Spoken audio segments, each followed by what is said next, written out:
Oh, you got this. You got it in sync. You're watching the Lakers Nightcap with Joe Soro. My guest, Gerald Glassford. Can you hear it? Yep. Silent now. Sorry. Well, I like this one, Joe. We haven't used this one in a while. It's whenever you do mornings. You got to do this one again. Hold on.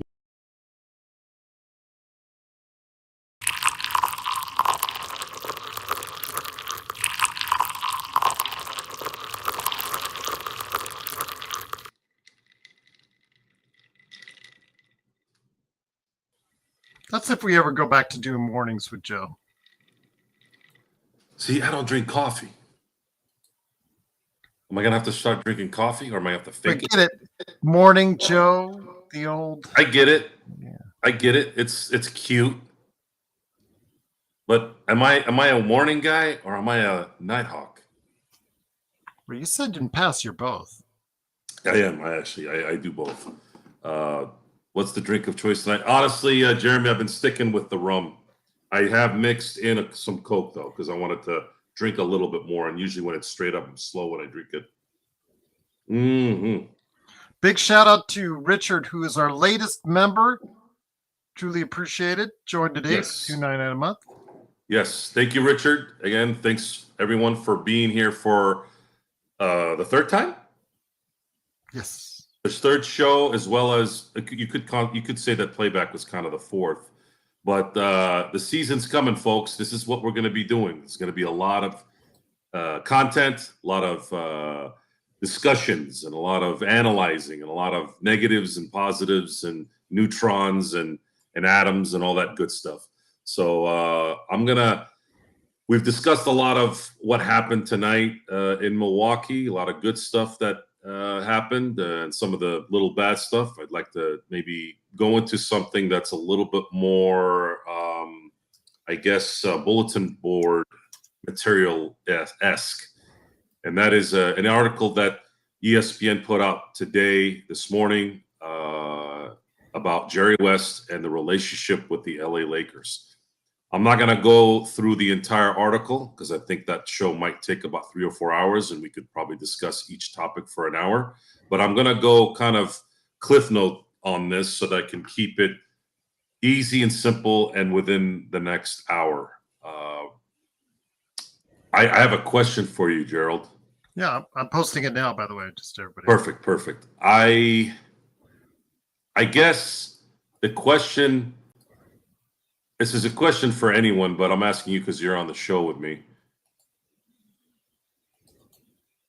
Why did this happen? Like, what would constitute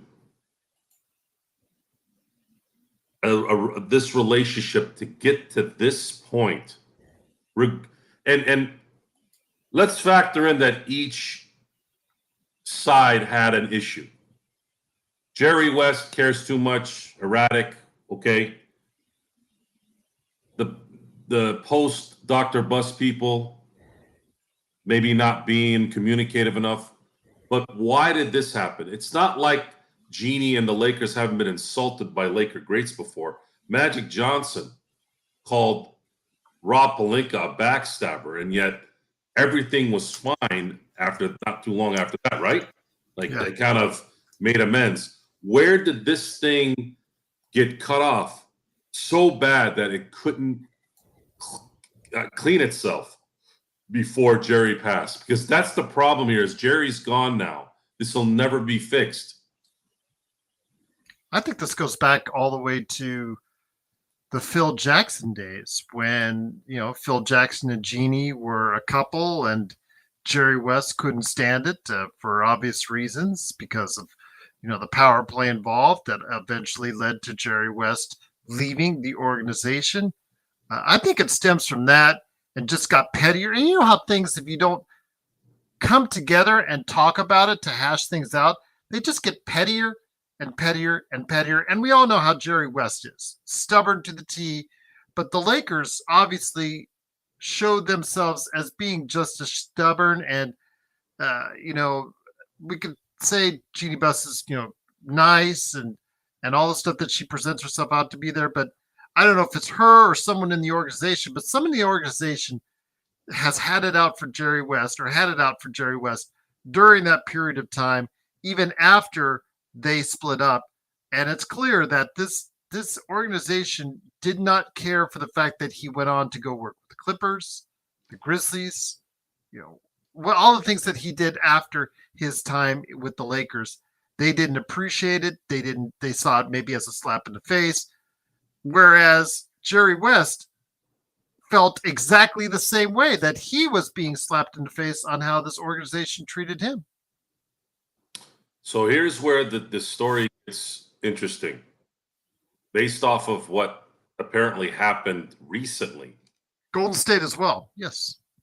So Golden State was finishing its run, and what I mean by run is in their first run, the 3 championships that they won. And the team was going to let go of Mitch Kupchak and Jim Buss and bring in a new regime. Again, sources are sources. You can't go by 100% on this, but sources close to West said that they knew for a fact Jerry wanted to come back, but they were never going to bring him back. And if that is true, is it really him being upset about what happened 20 years early? It doesn't sound like it. And by the way, he had every right to be upset. Matter of fact, I think Dr. Buss didn't like it either. Because what do you think Dr. Buss was thinking at that point? Okay, well, he's dating my daughter.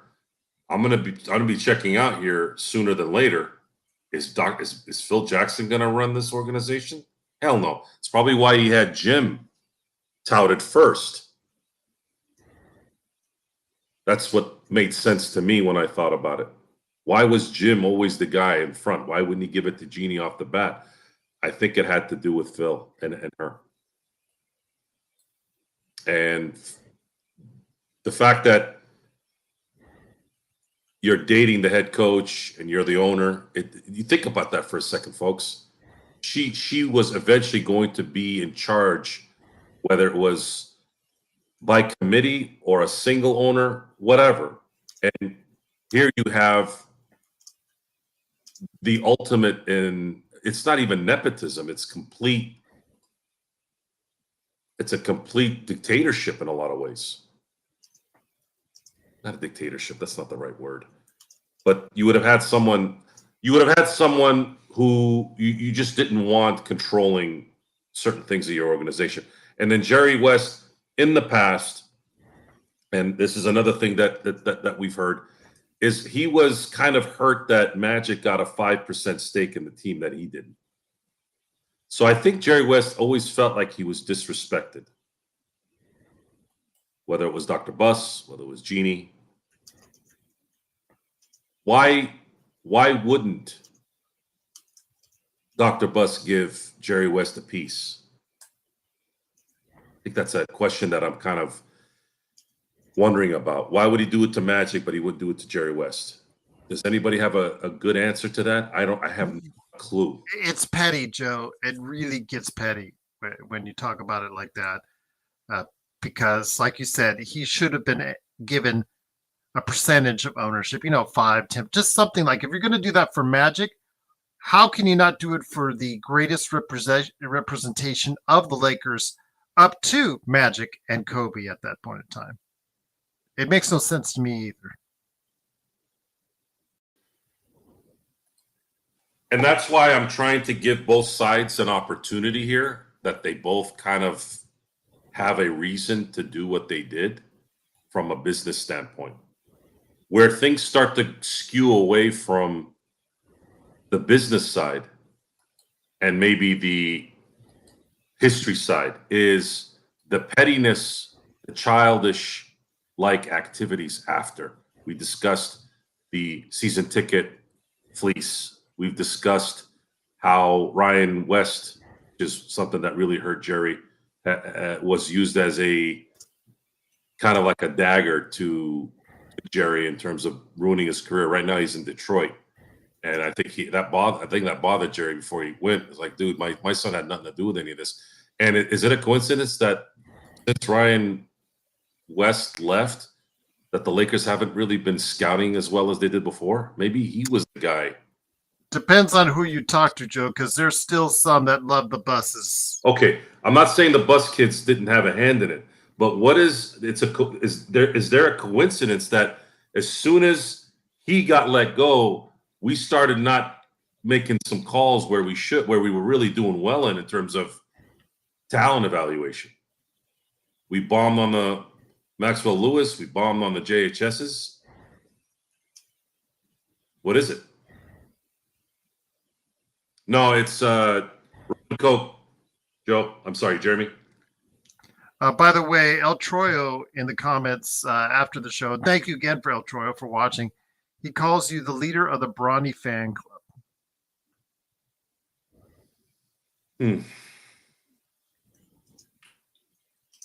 I like that.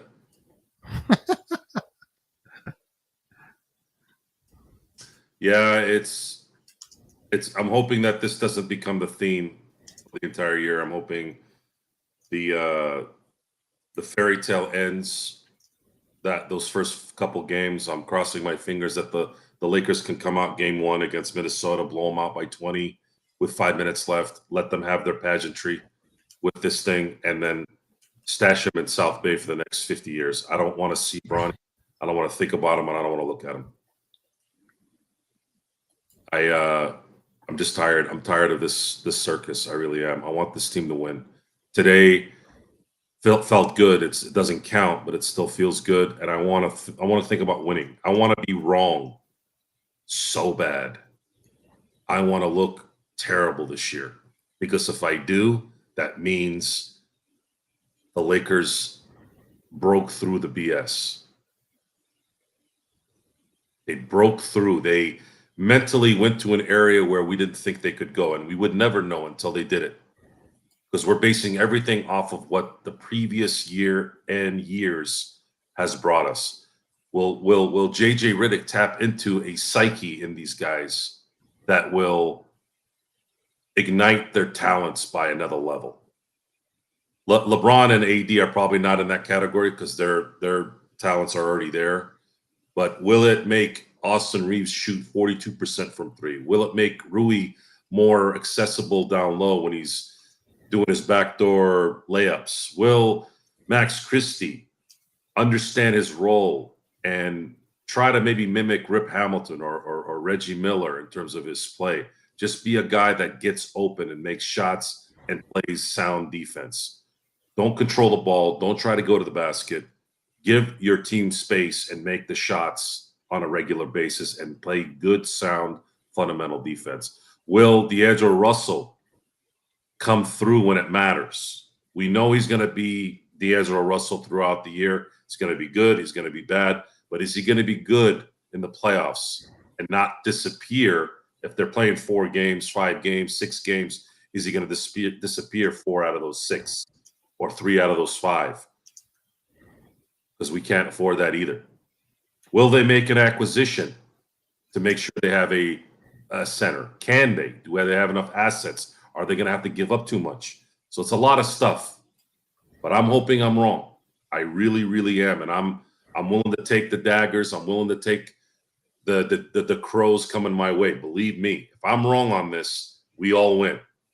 But if I'm right, you all got to sit down and you got to start looking, jokes aside, and understand that we are the realest motherfuckers out in this game. We know what we're talking about. We know what we're doing. And we don't even get paid for it. But one day we will.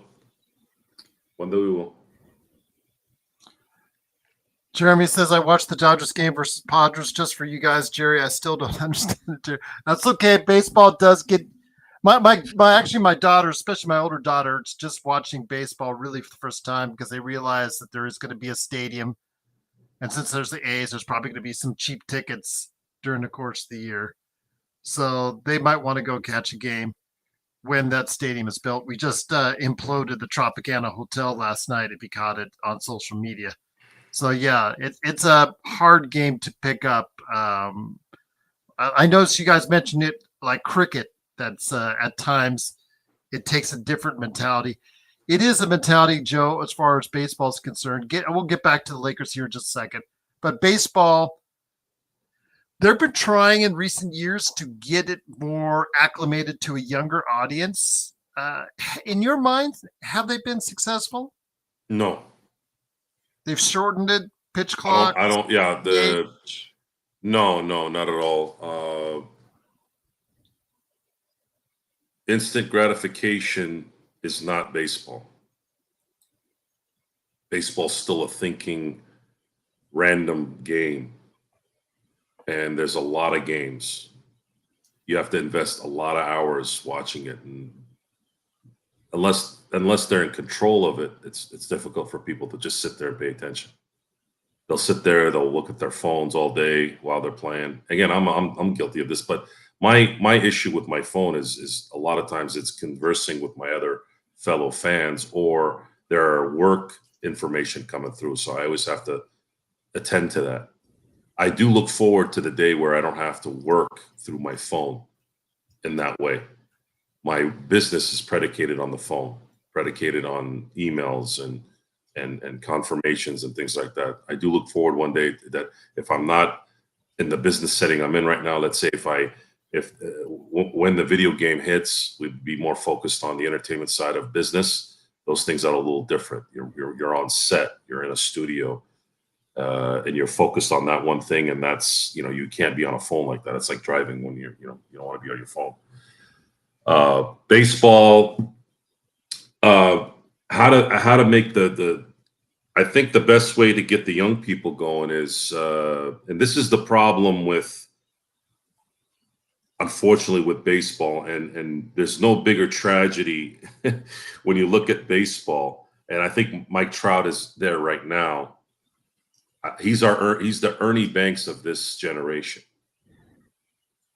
For those of you who don't know who Ernie Banks is, he's a Hall of Fame baseball player that played for the Cubs. You know how many playoff games he played, Gerald? That is tragic. It's hard to market your sport when your best players are not playing in big games. The Shohei Ohtani character, the Shohei Ohtani living legend, has brought a different audience. And this is his first series. I got a story on you. I forgot to tell you because my wife was in Japan a couple weeks ago. She was in there for over a week. They have channels that are just devoted with wall-to-wall coverage of Shohei Ohtani, Joe. And Shohei going to LA was a breath of fresh air for Major League Baseball, because baseball knew finally the best player in the league is finally going to be playing in the biggest spots for the next 6-7 years. And I think baseball needs to do something. I don't know if they can, because it's baseball. It's just so fickle. It's hard. And how are you going to criticize Mike Trout too? Mike Trout, we talk about loyalty, and we talk about staying for the long haul, right? We've criticized, and not we, I say, like, in general, the fan. We criticize LeBron James for leaving and creating a super team. We criticize Kevin Durant for leaving Oklahoma City and going and valuing winning, going to Golden State. So there's a sense of hypocrisy there. There's a sense of hypocrisy in that. Which one do you want? Do you want to watch Durant not win and play, or do you want him to win? Same thing with LeBron. He's in Cleveland. Not anyone wants to go to Cleveland. No one wants to go to Oklahoma City. It's the culture. The culture of things matter. Why did Bird and Magic work in the time that they did? Sometimes timing is everything. Timing can change everything. So you had in 1979, at that time, you had a lunch pail, blue collar player who played for Boston. And Boston people take a lot of pride in being the lunch pail types. You have Magic Johnson, who was Hollywood, who was flashy, who was exciting. And you just happen to have those two teams just happen to be the two most decorated franchises in NBA history. And they just happen to be the greatest rivals. At least maybe not at that time, but there was a rivalry that was very one-sided. But the rivalry eventually became a true rivalry because the Lakers eventually beat them a couple times in the finals, right? So you had sometimes things have to happen by chance, and that's what created the excitement of that. And it's been kind of going. It's been a big wave with that ever since. Baseball, back in the day when you had Mickey Mantle, Lou Gehrig, Joe DiMaggio, Babe Ruth, you had Stan Musial, you had Reggie Jackson, you had Derek Jeter, you had the famous baseball players, the George Bretts. If you notice that every player I told you about was a contender. They were in the playoffs. They were making an impact at the biggest stage. So that brought a lot of visuals to the TV. Whereas in the last probably 20 years, who's really the famous baseball player that's like, ooh, everybody knows who that is? Barry Bonds. Before then, it was Mark McGwire and Sammy Sosa. If you look at the Mark McGwire year in 1998, the St. Louis Cardinals were not making the playoffs. All that was carrying the Cardinals, that was the freakish year where all people wanted to do was watch him hit home runs. Sosa, the Cubs weren't bad. They made the playoffs, but they got bounced in the first round. And then Barry Bonds wasn't really doing much in San Francisco until like the early 2000s. They made it to the World Series. They kind of blew it. But you notice that most of those guys they weren't playing for a championship. They weren't playing for the big games. It was Derek Jeter. It was, I guess, John Smoltz and Tom Glavine. But really, pitchers are not that popular. It's the big stick guys that people want to follow. And there's been a lack of that player. And Albert Pujols, you could say, was kind of there, but he didn't resonate with kind of the culture of the American ball player. And bad marketing. Baseball is just been really bad at marketing its sport. So there you have it. And it's also the game. When you have a star playing in football, you at least have that star playing half the game. In basketball, that star is playing the entire game. In baseball, the star is really only playing one for every 9 at-bats. And if you're a pitcher, you're only pitching now probably 6 innings every 5 days. So now what? How often are those guys going to control their destiny? It's very, very difficult. And you have to factor in the other activities that have been developed, video game world, the TV and the streaming of things and movies of things. And we have what was called the national pastime. Well, how many pastimes do we have now at our disposal? 1 million things. When baseball was popular, really popular in the 50s and 60s and 40s, before then even, what did you have back then? You didn't have a TV in the 50s. It's not like readily available in every home. 50s, 40s, 30s. Football was sort of popular. Basketball, not really. I guess track and field type stuff, sure, but baseball was the thing. And that's when it was at its popular. Our attention spans were a little slower. Simpler life. Mom was at home. Dad was at work. Kids went to school. Mom took care of them. Now, we have all kinds of different lifestyles and different things that people want to do. I just watched Justin Wong play Corrupt for 3 hours. Nice. Well, not for 3 hours. I watched him in between when we got off the show, and it was another notch for us here, man. I mean, Justin Wong is the gold standard here, and was very complimentary. And I saw thousands of comments in the hour I watched him, and Jesse and I were just absolutely floored by what's happened here in the last week. We are very excited about what's about to come, and yeah. So don't feel bad if you don't get baseball. For us, baseball can make you the happiest guy on the planet and then absolutely destroy you the next hour. It's much like that. So I don't know if you want to get into it. Yeah, hitting talk about different, man. It seems like every pitcher these days is throwing 99. I remember saying back in the day, if you've got a left-handed thrower like a kid, like you have a boy that's got a good arm and he can throw, especially if he's left-handed, he can throw 95 miles an hour.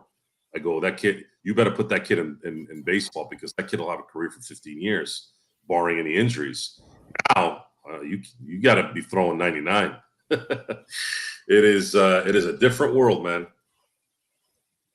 That it is. I mean, yes, Eric, he is a legend, and it was surreal. I didn't know him very well up until the last few years. It was surreal watching Justin Wong.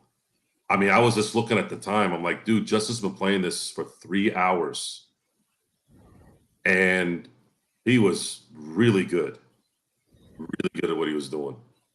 And everyone that was commenting on the chat, except for the occasional troll, but man, did they sick on that troll right away too. The people were just dogging it. Anybody that said anything negative, I go, what's that mean? And this, so we got a lot of support, guys. We got a lot of support, and I'm feeling very, very, very excited about what's about to come here. So I want to thank everyone for continuing the Corrupt momentum, because we've got an avalanche here that might be coming. I would have said a hurricane coming, but I know that's not a funny matter right now back east. But we're very excited. We're very excited about what could come. And guys, I'm telling you right now, if this thing hits the way I think it's going to hit, we're going to be having a party. We are going to party. How about Vegas party? If this thing goes full Among Us numbers or Fortnite numbers, I'm bringing everybody to Vegas, and we're all going to Gerald's house. Sounds good to me. Not sure my wife will like it, but hey, there you go. We still got to do one of those. Don't worry, I'll give her some nice zeros for incidentals. We still have to, one of these days, when we get large enough, and this reminded me, because earlier today I checked out the numbers for Facebook, and I know it's people just looking to see if they can get illegal video of the game, but it's nice to get 7,400 views in 2 games so far as our game coverage on playback. I know they're all looking for illegal video of the game, but it's just nice to get those people coming in and watching for just even a brief second. It'd be like, once we ever get this show to that point as far as volume, like on the YouTube channel, whatnot, yeah, let's do our own Lakers Fast Break Con. There we go. Well, I think I know I'm going to be spending a lot of time in Nevada and Vegas for not only our video game stuff, but also just business can function better in Nevada versus California. California will probably still be somewhat of a primary, but I think Nevada might be the state where a lot of business gets done because of the advantages there and how their business, I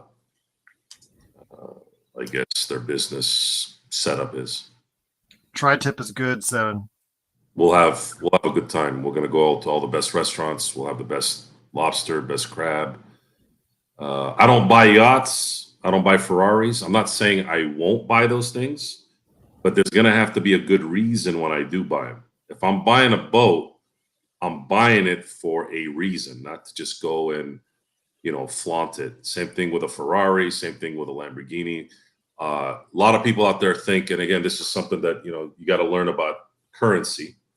A lot of people will, let's say Walker Bueller. Walker Bueller just got robbed of $100,000 watch. Yeah.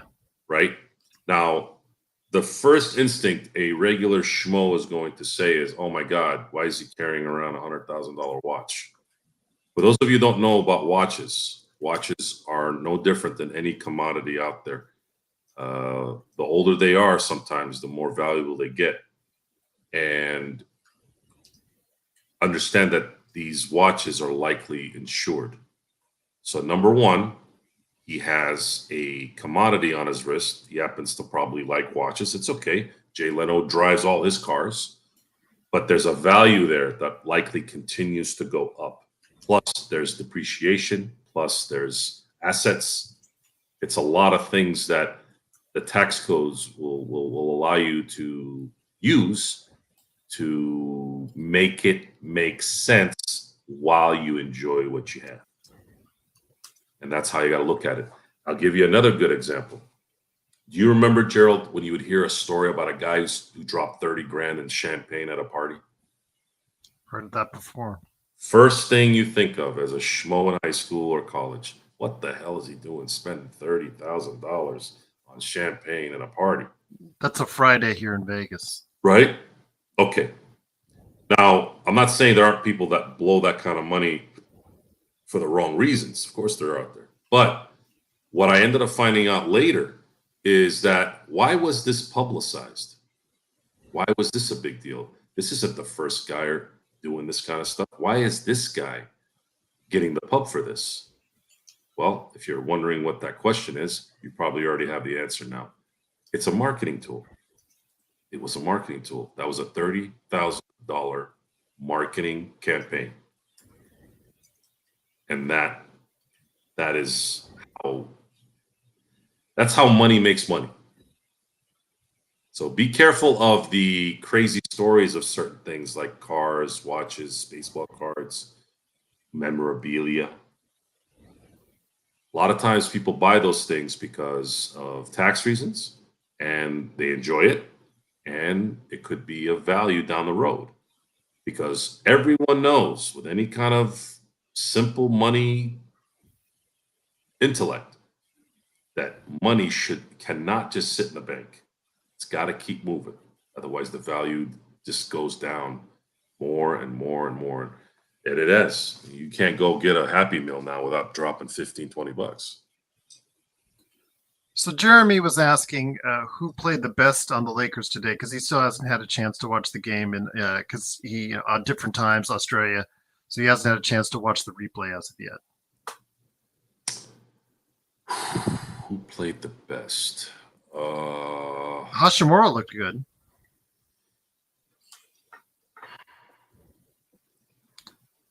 I'm going to say the most impactful was Olivari. He played 9 minutes and kind of sealed the game for us. And I guess from a statistical standpoint, sure, Rui. I could say Rui.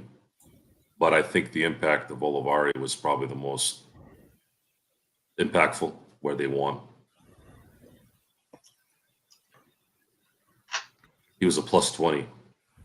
Yeah. I enjoyed watching Connect play, even though he missed a lot of shots. I think the enjoyment of watching him play today was, it just made me feel like this last offseason didn't completely, it's not completely shattered because you did get lucky and have him drop to you, and they made the right call. Look who has joined us, Joe, on the Nightcap. I thought that shirt said Clippers for a second. No way, Clutter. It's I would have whooped your ass. no. You know what's actually funny? My brother, he's like an engineer, and he was working on like the Intuit Dome for like the AC, and like their company like gave him a bunch of Clipper shirts, and my brother dared to give me one. You know what I did with that shirt? Oh, at first I just said no, and then I was like, you know what? Give me a shirt. I used that shirt for like on my car to like clean stuff and just like just the dirtiest things in the car, like oil and all that. Or like, when you need to spit, you don't want to spit out the window because it'll just go in your own car. You're in the freeway. Yeah. First of all, I love those headphones, and Yes, I did put my daughter to it sleep. also doesn't sound like you were into it. Into it, don't. Yeah. But what's up, guys? Very happy to It's be late. here. Okay. It's the fourth show, and that had to happen. And it made it funnier because it totally blew past John's head. The Intuit Dome. Intuit? Is that not what it's called? Yeah, Intuit Dome. Yeah.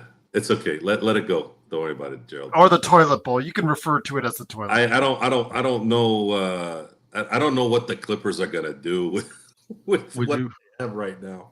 John, would you rather win ugly or lose pretty? Ugly. What?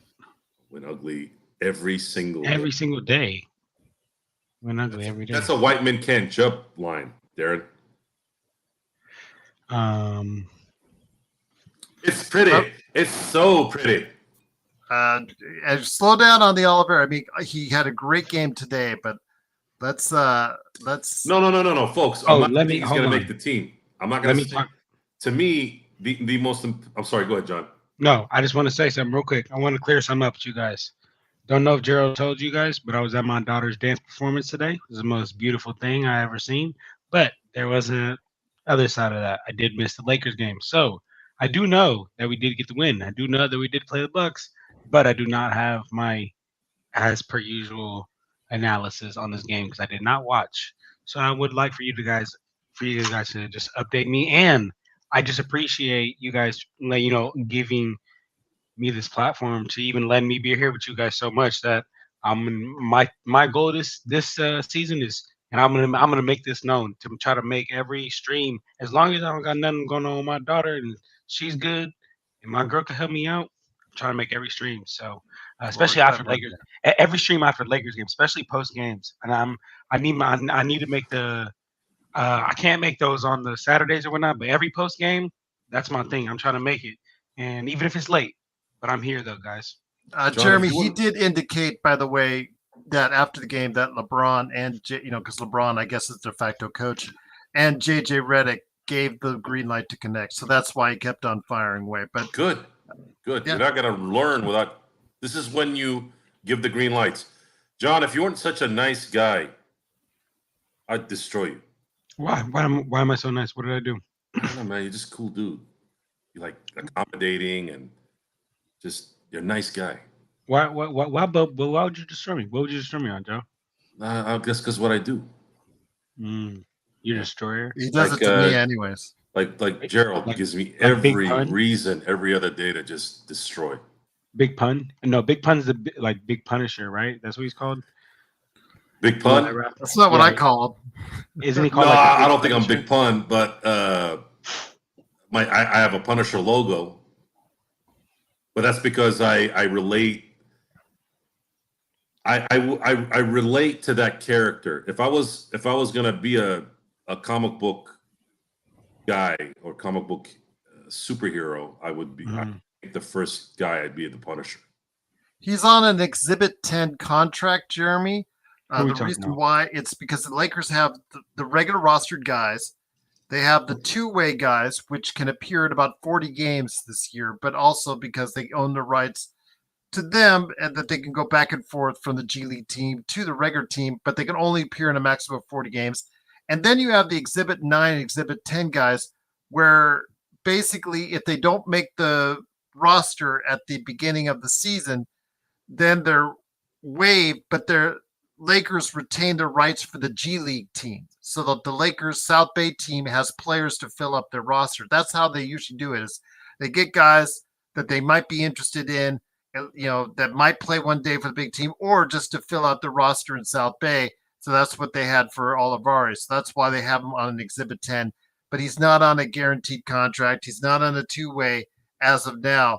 We'll see if he can continue to put performances together like that and continue to play with the all-out effort that we saw from him tonight. But John, to give a quick recap of the game, the Lakers jumped out to an early lead. Second quarter, Bucks came back once the Lakers started going through the rotation. Third quarter, it was kind of back and forth until Milwaukee, with their scrubs, started distancing themselves. But that coincided with the convenience and the, well, not so coincidental timing of Bronny coming in the game. And when Bronny came in the game, immediately the Lakers got outscored, I think, by 12, because they went from 3 down to about 14, 15 down. So they did take him out of the game. And then with the guys, the scrubs and Dalton Connect that were out there, including Quincy Olivari, Colin Castleton, Terrell Amori, Armel Traore, and Maxwell Lewis, actually playing some of his best basketball the entire summer. They came back to, in the fourth quarter to take the game and take the win. Wow. So, okay. so the moral of the story is there, put Bronny in, you lose. So, you take Bronny out, you have a chance to win. So I'm honestly, I was, as you were talking, I was looking at the box score, and that's crazy. So I really want to go watch this game. So after we're done here, I'm gonna go watch this game because I want to go see that. The second half will tell you all you need to know. I need to see that. I need to see, because I know Bronny's like bad, and like, I mean, compared to these guys out there, but you could tell, like if it went like Joe's just waiting to chop on the bit. He may actually go back on that thing he just said here in a minute. Look, if it was like that thing if it was like that you said, Gerald, I'm gonna go watch it. I want to see, because it'll be like a glaring hole. Like when there is a player who is just like clearly not at the level of everybody else, there's a glaring hole, and I really want to see a glaring hole. But listen, the box score, I was going to talk about that box score. He played 6 minutes, 0 for 4 from the field, 0 from 2 from the 3-point line, and nothing else for a negative 12, as of course. But as Chase said, he's 1 for 11 in 3 games so far. Jordan Goodwin played the same amount of time. Okay, played the same amount of time. Now look at the difference. Same amount of time, also a negative 12. I don't know how I mean, box plus minus is a tricky one to look at, but look, one assist, 4 rebounds, just one block.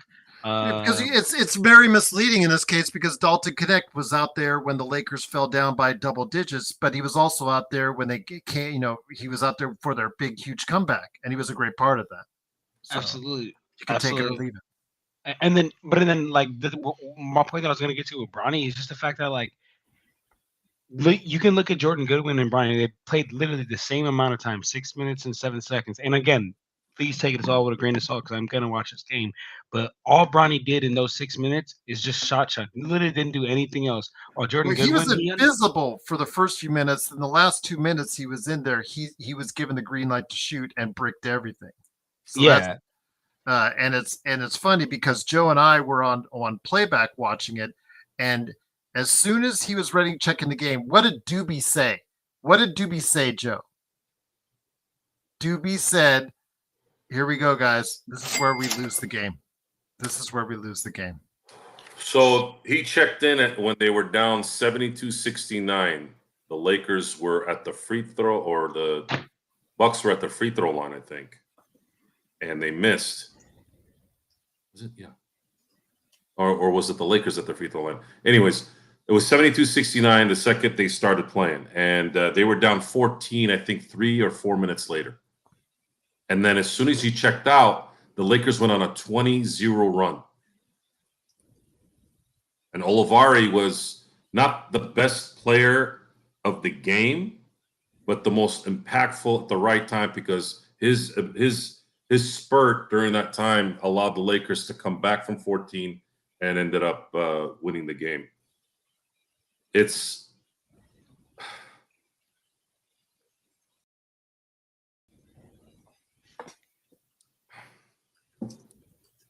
we're wasting so much breath on this. It's exhausting, honestly. This team should be talking about figuring out a way to get this team a center and at least one more impactful role player. And we're talking about this. And it's going to be extremely difficult, guys, them to get either one of those things without giving up possibly a future pick that they can't really risk. Like, they have to make the right call. They have to make a decision at this point, like in the next month or so, whether they want to really win a championship or at least give it a shot, or just not, just ride it and call it a day until this is over. And I think that's probably where they're leaning. The only problem with that is, are you going to stink enough to get the impact players that you want after next year? Because they have nothing this coming draft, which is tragic because right away you're already behind that. If you don't win a championship, you've basically wasted another year, which the last 3 years have been a waste. Not only that, but you've also allowed your chief rival to go back up one more championship instead of you passing them. This Laker team should have won at least 2 championships with the talent they had.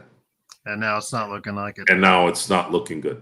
Now it's not, and it might have cost the league, because of such bad decision making. It might have cost the league another Lakers Celtic finals, whether it was going to be in 22, whether it was going to be in this last year. The Laker or the LeBron legacy would have been different if LeBron was wearing a Laker gear and beat the Celtics, because that kind of solidifies you as a Laker legend when you can beat the Celtics in the finals. Kobe did it, Magic did it twice, Kareem did it twice, Worthy did it twice. Their careers, in a lot of ways, are based off of those wins. It's not just about the stats. And I've used the example of, if Kobe had won in 2008, he would have three-peated twice, beaten Boston twice, winning 3 straight MVPs. He's probably not second, third, fourth. He might be sitting next to Jordan in an argument. Just that one finals, because of the impact of those 2 teams playing. The Lakers would have passed the Celtics in 2010. Actually, they would have passed them in 2009. And they would have won up again after that in 2010. That's sports. That's the burner in sports, man. The difference between 6-0 for Jordan and what could have been 7-0 for Kobe. And Kobe's teams were favored in 04 and 08. They were supposed to win those finals. So it's unfortunate he couldn't get those, because our status, or their status, him and Shaq, because Shaq should have won in 95 and in 04. Their status changed. Shaq would have probably been the greatest center of all time if he wins in 95 and 04, and Kobe might have been sitting right next to Jordan if he wins in 04 and 08. And what's going on right now with the Lakers situation, not having the chance of having a Laker Celtic final when it was this close, we lost out because of bad decisions on that especially. 7 grand, thanks for the super chat. Something on the side here. Best cheap pizza, guys. Domino's, Pizza Hut, Little Caesars. No, guys, best cheap pizza forever will be Costco. Yes, that's what I said. All time, baby. All time. What's up, Xbox? Appreciate you showing love. And also, Search and Destroy, appreciate you, my dog. He was shouting out the Lakers. That's what I'm talking about. See, right there. I gotta show love, Joe. John, that's why I love you, man. You're Search, man. Search. I appreciate you, Search. You're authentic too. You're an authentic G. I appreciate you guys. You guys are authentic. You guys are real, man. But no, for sure, Joe. You're better, John. You're better because you adapt. You're accommodating. You're nice to people. You go with the flow. You're a supporter. You're positive. Me, I'm a psychopath, man. I'm not like that. I can't be like that. I'm fucked Joe, up. I want to be like you when I'm older, Joe. Listen. No, man. Look, you don't want to be me. Plus, trust me. Wow. But Joe, I'm a detonator, man. I can't. You can't. You don't want to live that life. You don't want to. You don't want to live that life, man. I got the tick in here. It's been there since I was born. It'd be too stressful for you. You don't need that shit. Let me do that. You be you. all right, Joe. But look, Joe's right. Costco pizza. Absolutely. But hold on, $7,000. I'm about to put you on game. $7,000 said you need a membership to go in Costco. No, you don't. You don't. At least in my Costco, you can tell them I'm just gonna get a pizza, and they'll let you go in there. I did it. Yeah, I think the snack bar and the prescriptions or the eyes. One of those you don't have to have the membership for. The eyes. The eyes, yeah. The eye. So there you go. The Costco thing, for a corporate company, I've had the fortune to be involved with them to some capacity, directly, indirectly, for the last 25 years. My uncle used to do road shows with them, so I kind of got a chance to understand their little vendor road show process. So when you go to Costco and you see those guys giving out samples, not the samples, well, it is that too, but let's say they have a knife set and they're performing the cuts and then they're witnessing it. Or if there's, like my uncle had pita chips and hummus, they had road shows where people would test and sample them, and then they could buy what they wanted in terms of what they liked. Okay. Cool. Fast forward to now, I have an indirect relationship with Costco because my supplier in turf supplies all the Costcos in the United States. So anybody that orders the Costco turf, it comes to the company that I get my stuff. If you go to the Costco website and go to the artificial turf section, you'll actually see a picture of my house. Really? Yeah. Wait, you'll see the parkway. You'll see the tree. Yeah, go ahead. You'll see it. So you'll see what is it? Costco, and just go to search and like Costco.com. Go to search and then put in artificial turf, and it'll take you to the main page of Costco for artificial turf, and then you'll see one of the houses is the parkway with the turf in the front with the tree, and then you'll see steps and then turf on each side, and then you'll see the retaining wall, and then God, there it is. Yeah, you can see that. That's my house. That's my front of my house. That's wait. That's the pre-gras 62 ounce. Yeah. Here, I'll Say bring it it again. up. Hold on. I'll bring it up. Go ahead. I'll add it. It's the Joe, pre-gras, right? Yeah. Okay, here we go. Here you go. That is so you'll see the pre-gras 62 ounce select, $49.99. That's the front of my house. My house looks just like that right now. That was taken the $49.99 one. It's $49.99 per square yard. Wow, folks! If you ever see my house walking around, right here, the one with the ornamental plum tree there, to the left of the dog.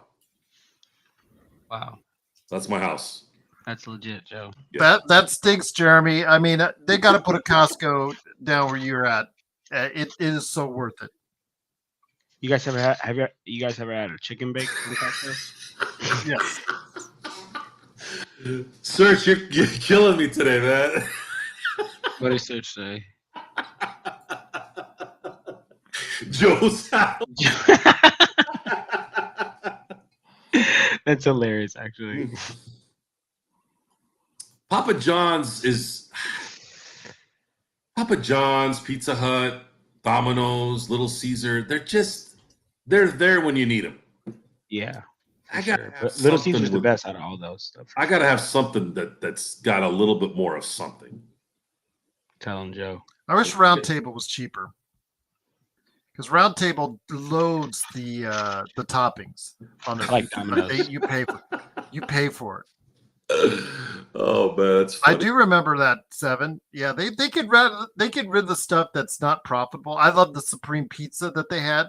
But they got rid of it. Now they just okay. So Gerald, God willing, if everything works out on our corrupt universe, I'm gonna do something here that I think you're gonna like. I'm I'm sure you can still franchise the Round Table Pizza because there's one here. It's either that or straw hat. We're going to put a straw hat or a Round Table joint, and we're going to do old school setup. It's going to be the old school with the red burgundy cups and low light when you go in there setup. I mean, I'm going to all dark. I'm going to go. And by the way, I'm going to go talk to those people. And I'm like, guys, I know you fucked with the sauce and the cheese. I want what you guys were using in the 90s. I don't want what you're using now. That shit changed. I go, whatever that is, I'll pay extra for it. I want us to do an old school, just like they have that block. There's still one Blockbuster Video in Bend, Oregon. There's still one left. We're going to do a straw hat or a Round Table place somewhere in Vegas, probably near where Gerald is. Because they only have one Round Table in Vegas now. They pulled out years ago. If you guys come to Vegas, I'll make the trip down. That's fine. But we're going to put the old school Round Table or straw hat or whatever, and we're going to make that a destination place for all the lovers of Round Table or straw hat. Really, Seven? Because I've had a Round Table in Hawaii and, like I said, California back in the day when it was huge, back in the 80s. I got to get my face in there. When it was back in the 80s and it was huge. When I was a kid, after the soccer game, you either go to Pizza Hut or Round Table, because they had the arcade games and all that. And then, like I said, there's one in Las Vegas that I still go to. Maybe it's just that particular one, but we also had Hawaii where they had a ton of toppings on it. But I'm really sorry that they screwed you over where you were at, Seven. That sucks. No, Joe, you talk about I'm nice. No, Gerald's nice. Gerald's the nicest human being. He hates my guts. It's okay. It's already a lost cause, John. It's no, okay. Gerald. Nice. What are you, Gerald, crazy? hey, and every time I get a chance to praise Gerald, I will, because honestly, Thank what you. he does for Lakers Fast Break and all of us is because this is going to your channels too, John. Now that It you've allowed us to, God help you for doing so, but you've allowed us to go ahead and reach your audience there too. So they've gotten their now Absolutely. almost daily fix of Joe, whether they like it or not. whether they like it or not, and I love that. Lost all your subscribers yet? No, I've actually gained subscribers. Both Clutch Talk and Lakers Corner now have surpassed 1,100 subscribers. So I'm actually gaining subscribers. So you know what, guys? I love you guys. You guys are my guys. We know you're busy, my friend, with life. So if we can help out on your channels as well, so we're just glad to do so. Just trying to reach an audience large enough to be able to help support us here. I mean, because that's the goal. That's the goal. We want to be like those YouTubers out there that are making tons of cash, man. And providing for your family, doing what you love. Can't complain. Talking about getting basketball, watching getting basketball, being able to provide for your family. There's no better life than that. But Joe, let me ask you a question, Joe, real quick. Joe, I've always wanted to ask you this, and then now we're just so cool. I feel like I could ask you whatever. But I remember when I first came on, I'm a very observant person. That thing in the back, is that like a stick for like a sororities or fraternities or whatever? Are you talking about this? Yeah, that right there. This is my sash for graduation. Those are my fraternity. Yeah. Okay. All right. So you can see it's black and red and white. That's my alma mater colors. So I went to San Diego State. Oh, so what's up? Yeah, San Diego State, graduated in I walked in 02, graduated in 03. So I wore this on graduation day to represent the fraternity, and I put it there so that there's a little bit of a pageantry to the ox. I couldn't put theta as the O, so everyone assumes it's ox. It's actually not. It's actually that's what I thought. To be honest, it's the Greek letters.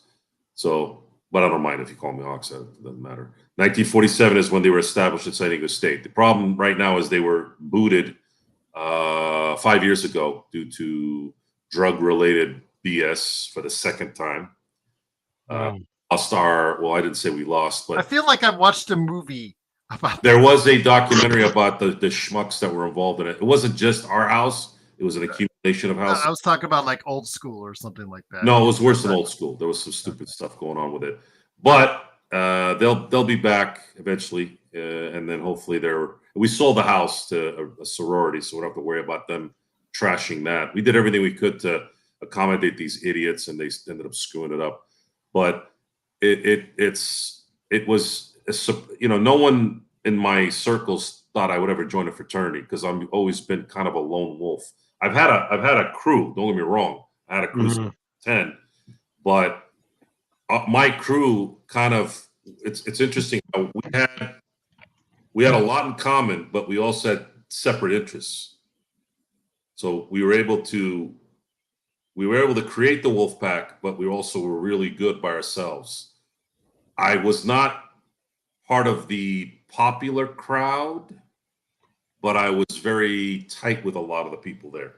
Number one, the people that were playing ball with, and of course the hot chickie babies that I eventually, conquered as I got older in high school. And I eventually so- conquered. so Joe, this is why you're the best. so when I Joe, went to hold on. college, there was a surprise. I Conquered. was going to join the fraternity where I said my boys are joining the same fraternity at another school, and I'm not saying Mhm. like, yeah, I'll join the fraternity. Then we can coexist from two different chapters. And I have friends 30 deep because of the fraternity. It was the greatest decision I ever made in college, and it's still resonated till this day. I have probably 10 friends from the fraternity that I talk to almost on a daily basis. Wow, that's actually crazy. Yeah. I'm not gonna lie.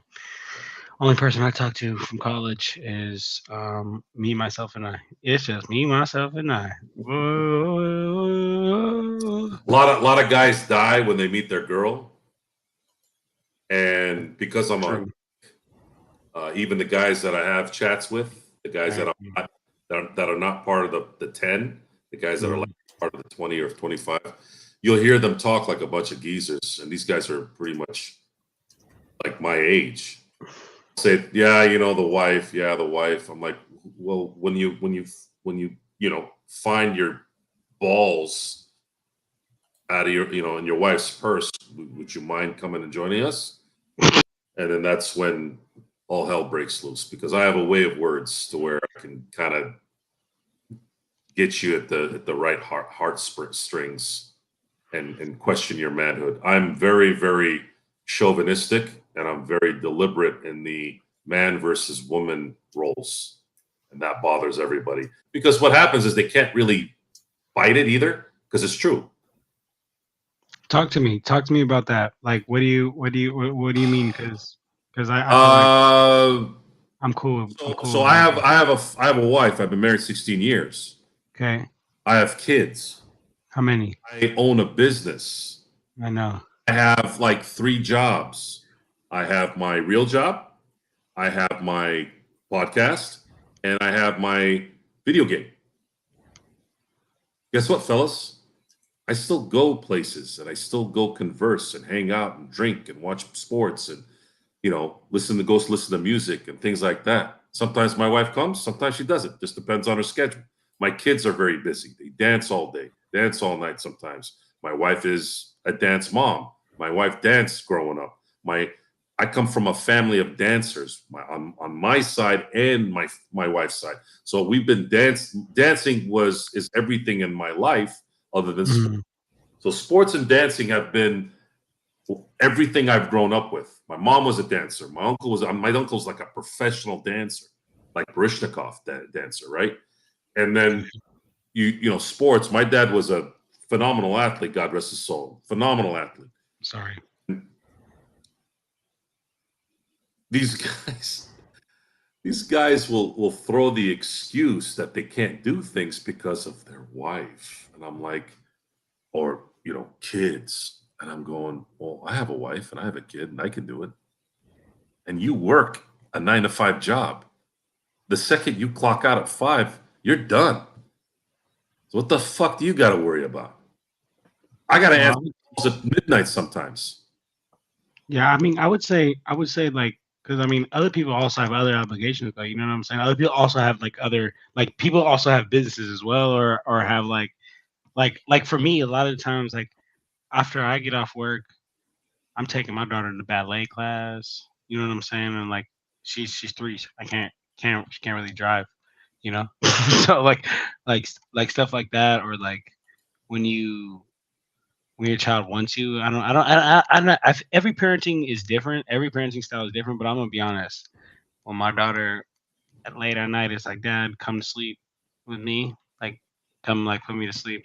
Kind of hard to say no. You know, she's Okay, 3. so let me Do you have explain. girls or boys? I have girls. God would have never given me a boy. Why? I would have unleashed them on the planet, and no one would have had a chance.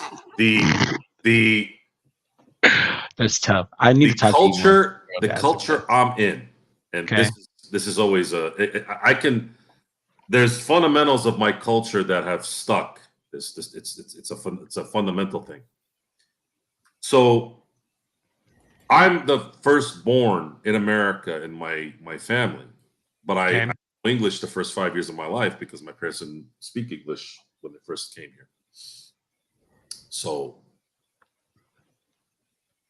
I was getting compliments. Oh, daddy's girl, and this and that. In my culture, there's no such thing as daddy's girl.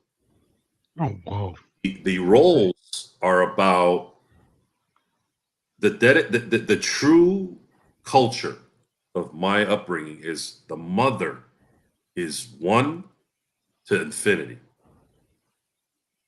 The kid has to be the mother's like anchor. The father's job is to protect and provide. It's Agreed. not just my culture, but it's more resonant in my culture because we're new here. We've only my family has only been here since 1976. I was born in 78. So the culture is about the mother is the most important thing, and that needs to be protected. So when your children in my culture are obsessed with the mother and and are in need of their mother, which my girls are obsessed with their mother, they can't think without mom, It's good. and I feel with my mom. that's how Well, it's actually, supposed to not be. that The much. father, my kids, unfortunately, the bad part is, especially my oldest, she's kind of afraid of me still. And she said that she's 14. She's still How old are they? scared. 14 and what? 14 and 11. Man, you're going through it, Joe. My Tell me. 11-year-old, well, I mean, I'm not going through anything. I don't. It's hard to explain. You'd have to be with us for a few weeks to really understand the dynamics of the house.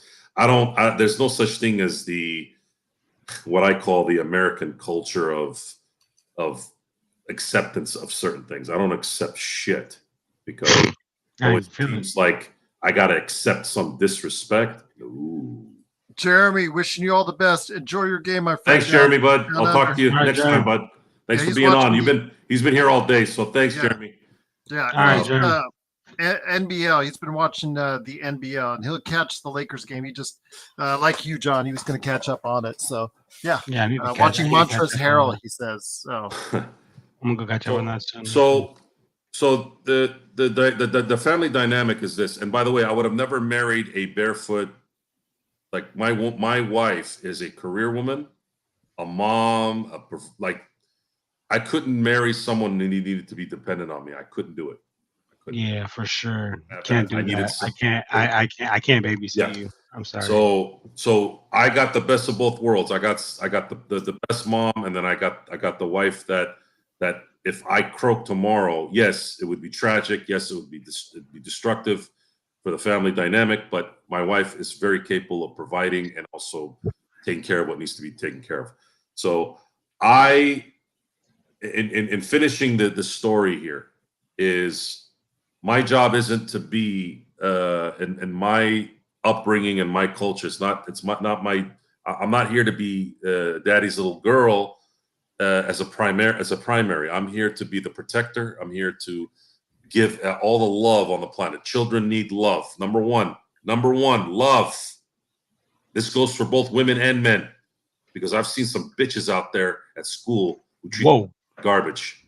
Okay, Kid is asking just a simple question. Beautiful kid.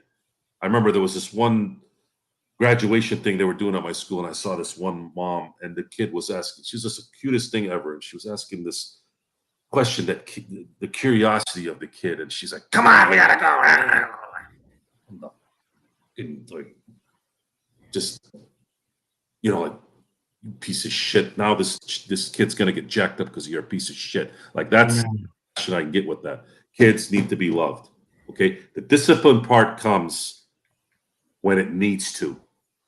If your children don't screw up, and this is something I've taught my kids, I go, you guys keep getting good grades, you guys don't get in trouble. Guess what? When I was growing up and I get in good trouble, I got good grades, I was in the gym, had good friends and did all that shit. Guess what? My parents didn't do shit. Yeah, you better be doing that shit. They let me be. Like, all right, man, if you're not going to fuck up, then what the hell else are we going to tell you? You fuck up, then you're going to get fucked up. Okay? That's how it works. You want to be on your iPad for 2 hours? I want to see straight A's.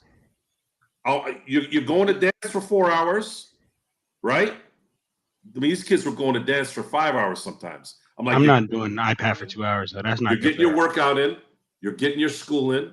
You're not being a problem to the teachers. You're not disrespecting your mom, although there was some spatting going on that I didn't know about. Because I started kind of, I always, my kids know, man, I'll start hearing a couple things that kind of creep out. I remember this one time, and this will be the last thing I'll say when we get back to the Laker talk. It's the Nightcap. We can talk about other things, but I want to go back to the Lakers. Exactly. But I remember this was about 3 or 4 years ago. My oldest is very sensitive. She doesn't want to mess up. She raised her voice. It was the first and last time I ever heard her raise her voice to her mother. And I remember I was in the couch, and I think she forgot I was there for a second. My wife said something, and my wife does kind of have the ability to kind of get under your skin in a sense of like saying the wrong thing at the wrong time. And moms usually do, Joe. It's not a husband-wife thing. It's in general. So she said something to Sophia, my oldest, and then Sophia kind of blew up for like a half a second. And I remember I was on my laptop, and I kind of did one of these because the kitchen was on the left side. I said, what? She turned around, looked me dead in the eye, and just started bawling. Before I could even say anything. And I'm like, no, you can't be crying. No, you're not going to cry your way out of this. I go, no, that's not going to happen. We don't talk like that. Crying, and then she finally calmed down. I said, okay, we're done. You learn your lesson? Good. And that was it, at least in front of me. And of course, I'll have little questions every now and then. I'm like, so this is how you talk to mom when you're in the car when I'm not around? You'll just start looking down. The authority is always there. It's lingering. And that's ultimately what you want with children. And I don't buy into I remember there was an incident where I kind of blew up at everybody. I was hearing the same old excuse, right? Oh, well, they're 3. Oh, well, they're 5. Oh, well, they're 8. They're 14. They're in college and they're 3rd. Motherfucker, when is this going to end? No. I said, nope. You're all going to be mature now. 3-year-old? 9 and 7. And what about a 3-year-old? I ended the argument. I said, nope, we're not doing that. Not in this house. Okay? You have any kind of hormones in the future? You have any of this shit? By the way, when I grew up, I didn't hear any of this shit. My sister went through her adolescence. I went through my adolescence. You think I came to my dad and I'm like, you don't understand my feelings? My dad would have sent my ass through the glass and then through the garage if I ever talked to him like that. Yeah, it's that old story of I walked through the snow barefoot and all that. Except the only difference is, folks, when it came to discipline, that shit actually happened. And the reason why I have a high pain threshold was because I was the Tasmanian devil when I was a kid. and I got my ass whooped because I just couldn't help it. So I grew up with that kind of culture. And then as I got older and I got matured, I understood what was going on. Why? Because my parents were the fairest people that I've ever known on this planet. And I just want to do the same thing for my kids. I want to be fair. You don't fuck up. You don't hear shit from me. That's how I grew up. Handle your business. I don't want to hear about any of this excuse shit. And they haven't. It's been fucking great, man, so far. With that, you all kind of got a little bit of family info there. I don't think I've ever expressed it in that way. Usually I like to keep that kind of stuff kind of in-house. But the Lakers tonight, because it is the Lakers nightcap, and of course I'll finish up with the Jerry West thing. But the Lakers did win tonight, 107-102 against the Milwaukee Bucks. They went to Milwaukee. They whooped that ass at the end. Proud of them. Thank you for JJ Redick for putting the lineup in there that eventually scored, what was it, 33 out of 20 in the fourth quarter? Something like that. That was a good way to end the game because usually the Lakers would fold in these games. But see, because we single out number 9 and the fact that comes into the game, the Lakers fall down by double digits. He leaves, the Lakers come back from a double-digit deficit to win the game. And what we saw over the past 3 preseason games and this whole summer league were called haters, Joe. I just had to answer to it in the chat, but I haven't answered to in the chat the comments that people see from our post game that have been watching after the game. I still have to answer to it. It's all around the clock, Joe. People still want to support number 9 just because of who his last name is. If his name was Quincy Olivari, nobody would give it a second thought. They'd say just, okay, Lakers, when you're going to waive him and move on with it. Yeah, it's what it is, but this is professional. This is the NBA. You can't. They won't be able to. They can't have him play. It's just not going to happen. He's not going to play this year, other than in you hope so. Ridiculous garbage, at least at the beginning, so that they can have this father-son dance, and then that's it. He's got to go. To put a cap on Nightcap tonight, I wanted to end it with the Jerry West story again, and what Jerry West said about what Jerry West said about his current situation before he passed away. He worked as a consultant for the Clippers, and he complimented Steve Ballmer on something that I thought was very nice of him. He said Steve Ballmer was very similar to Jerry Buss, except obviously much more in terms of wealth. And I've never had a bad feeling about Steve Ballmer. I think we crack on him and call him Uncle Fester and call his stadiums the toilet bowl. But I'd like to thank Steve Ballmer for taking care of Jerry West when his own family didn't take care of him. And you got to give him credit. I mean, he got tired of being under the same roof as the Lakers, so he said, "You know what? I'm going to build my own damn arena in order to do so." And a lot of respect to that. I'm thinking they maybe took a little bit of taxpayer money, but not a lot. Not a lot. And good for him. That rarely ever happens. And he didn't close. He had the opportunity to shut down the forum, and he said, "You know what? Not going to do that." He could have closed down the forum. Even before I read the article, I never had any ill will to Steve Ballmer. I always thought, even when he was with Microsoft and he was sitting on those Steve Jobs-like, speeches, sweating all over the place. Kind of goofy, but nothing negative in the sense of. Yeah, and you see him just doing and all good this for on him. the sidelines. Good for him, and good for him. I think if I was an owner, I'd probably do exactly what he's doing in terms of trying to build something. Maybe not as erratic as he is, but again, much respect to Steve Ballmer. I hope things go well for you in Inglewood. I really do. As long as your team doesn't win anything, everything else is okay. But again, I think